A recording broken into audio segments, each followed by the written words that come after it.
वरच्या बाजूनं चांगला दिसणारा बटाटा आतल्या बाजूनं कसा आहे बघा, पूर्ण खराब झालेला आहे.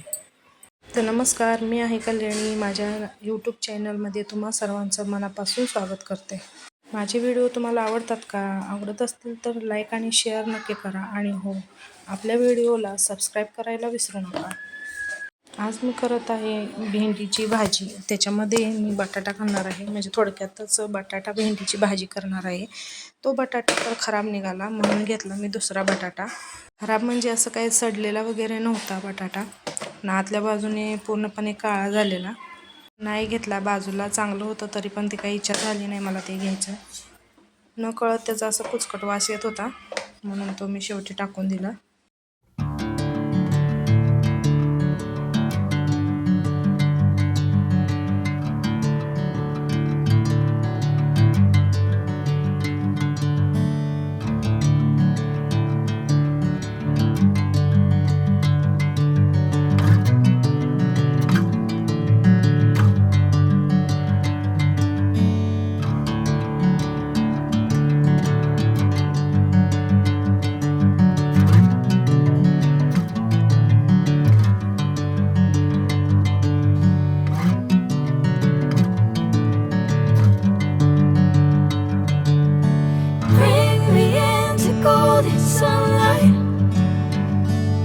I'm going with you, I know we'll get to the other side.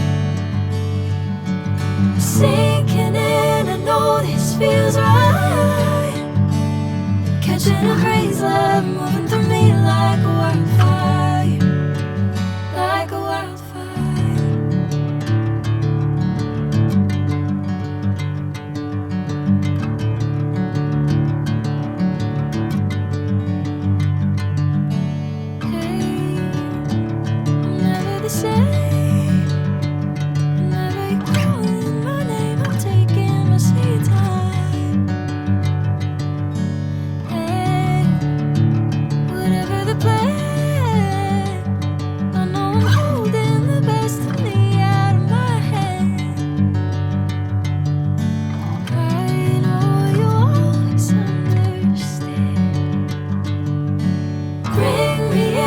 Golden sunlight. If I'm going with you, I know we'll get to the other side. Sinking in, I know this feels right. Catching a crazy love, moving through me like a wildfire. कालची थोडी राहिलेली कणिक, त्याचं मी हे असं काय म्हणतात त्याला, आपण त्याला पास्ता म्हणू शकतो, हे करून घेतलं. ह्याचा शॉर्ट व्हिडिओ मग केलेला आहे, ते तुम्ही बघू शकता. आता शिल्लक राहिलेल्या कणकेचं काय करायचं म्हणून केलं, पण छान लागतं खूप. काल नारळ फोडलेले, त्या नारळाची बर्फी करायची होती, म्हणून आता हे नारळाचं मी खोबरं काढत आहे. मी चाकूनच काढते खोबरं, कारण मला ते इझी जातं. खोबरं काढताना व्यवस्थित लक्ष देऊन काढायला लागतं, कारण हातात चाकू असतो, लागण्याची शक्यता असते. त्याच्यामुळं ते लक्ष देऊन काढावं लागतं. मी काही खोबरं खिसून घेत बसत नाही, कारण त्याला भरपूर वेळ लागतो. बाकीचं पण काम करायचं होतं, स्वयंपाक वगैरे पण करायचा होता.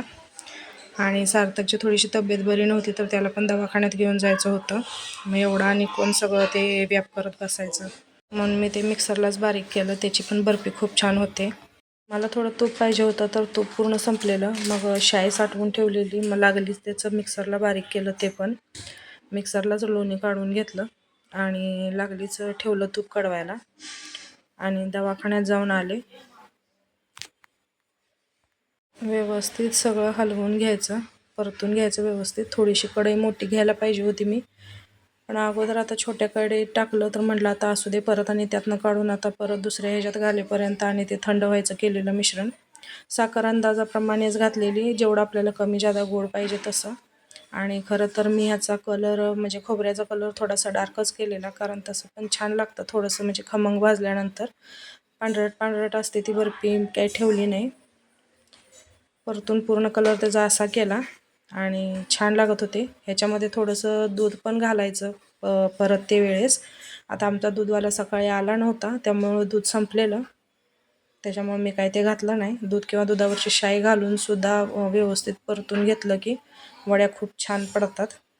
त्याची टेस्ट एकदम छान लागते, मऊ लुसलुशीत होतात, एकदम रसरशीत होतात. आता याच्यामध्ये मी वेलची पूड आणि थोडीशी खसखस अशीच वरतून टाकलेली, बाकीचं काही याच्यामध्ये मी जास्त घातलं नाही. थंड झाल्यानंतर मी हातानंच असं टॅप करून घेतलं.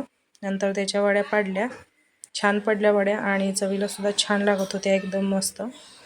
तर कसा वाटला व्हिडिओ तुम्हाला?